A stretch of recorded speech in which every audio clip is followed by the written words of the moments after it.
اعوذ بالله من الشیطان الرجیم. بسم الله الرحمن الرحیم. درس هفتم، ادغام. ادغام چیست؟ حرفی را به حرف درآورده خواندن.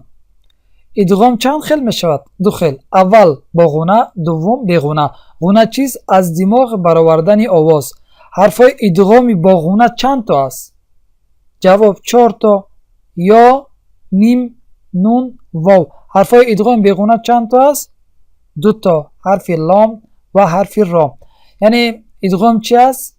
حرفی رو با یک حرف دیگه درآورده خواندن. پس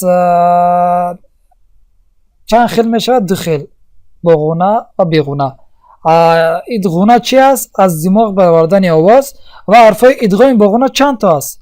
یعنی حرفایی که ما وقتی که یک حرفی رو با دیگر حرف یعنی ادغام میکنیم، میدروریم، با از دماغ آوازش میبراریم، چند تا است؟ 4 تا گفتیم. کدام؟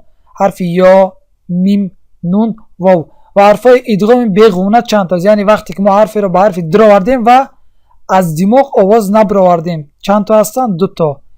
اینها کدام حرف؟ حرف لام و حرف را. انشالله امیدوارم که درس رو فهمیده باشید. جزاک الله خیرا و بارک الله فیکم. السلام علیکم و رحمت الله و برکاته.